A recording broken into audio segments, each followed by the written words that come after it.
2021 has been and gone. What went well, what went wrong, and what goals have I got for 2022? Let's do it.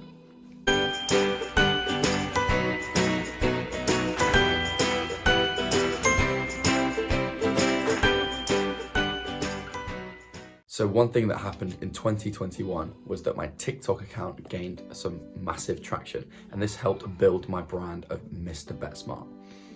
We went from 12.5 thousand followers at the start of the year, ending the year with 36.8 thousand followers, which is around a 3x increase, which is really, really good. I'm really happy with. This was through lots of hard work and dedication, uploading many regular, consistent videos to do with matched betting, personal finance, and savings. The workload put into this over the year was quite staggering, and I'm really impressed that I could keep up the consistency even coming out of lockdown, which is when I started the page, when I had a lot more free time.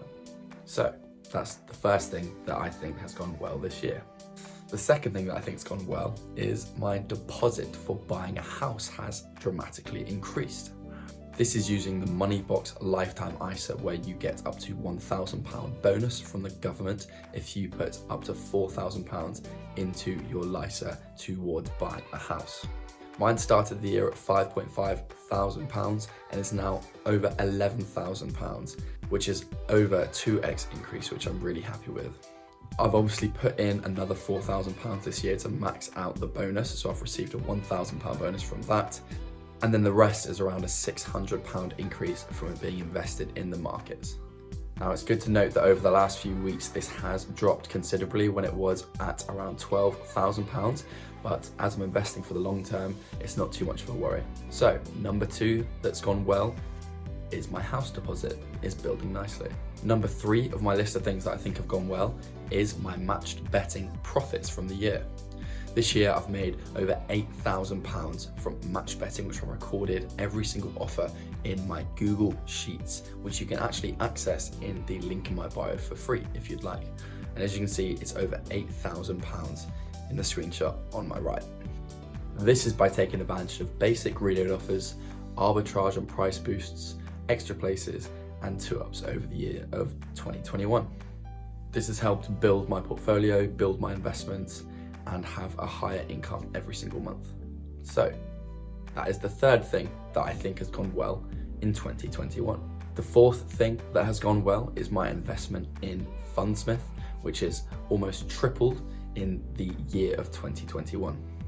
I started the year with around a £5,000 investment in Fundsmith, and as you can see today, it's sat at around £14,000. This is from a big investment for me of around £8,000, but it's at about a £1,300 increase overall on top of the amount I've invested. So that is the percentage gain that I've got. I'm relatively happy with this as well. I'm looking at this for the long term. So for it to be up around £1.2 thousand, I'm pretty happy with, and is the fourth thing that I think has gone well in 2021. And finally, another thing that I think has gone relatively well in 2021 is YouTube. I've never uploaded a YouTube video before, apart from some football skill videos and a few different bits when I was younger, but to actually upload around 20 videos to YouTube in 2021, I'm really happy with.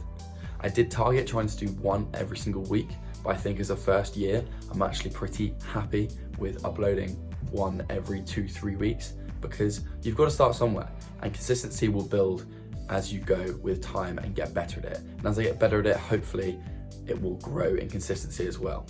So I think YouTube has gone relatively well in 2021.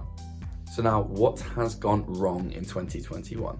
Well, contrary to belief of what I just said went well, is YouTube. Now, I did target to upload once every week, and technically this has not happened. With only 20 uploads in 2021, that is way less than one a week. It's around one every 2.5 weeks. So that is one thing that has gone wrong in 2021. Number 2 of something that I think went wrong in 2021 was the amount of books that I read.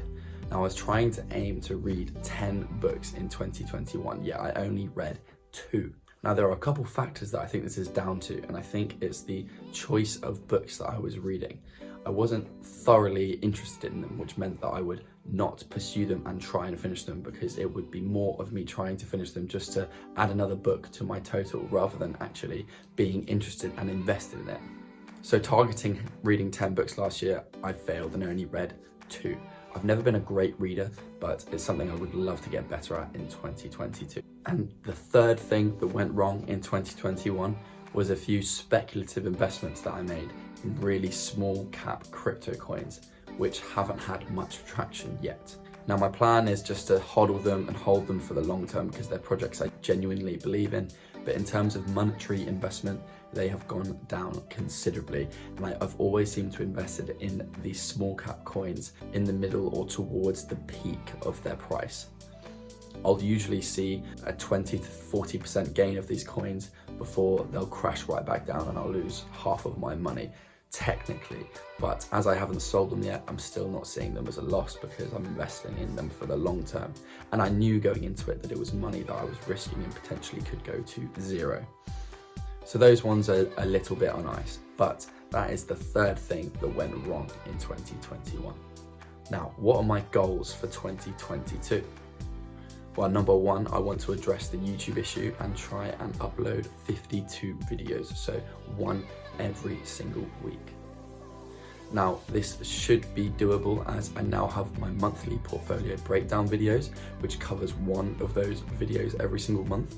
And then the other 3, I'm sure I can think of ideas to film and post to YouTube to do with finance, savings, and match betting techniques.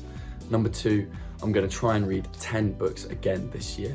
Last year it failed, I only read 2, but as I've never really read before properly since being a child, I think that it's okay to have failed last year because I need to iterate slowly back into it. So we're going to try and read 10 books this year. And actually, the book I'm currently reading is here.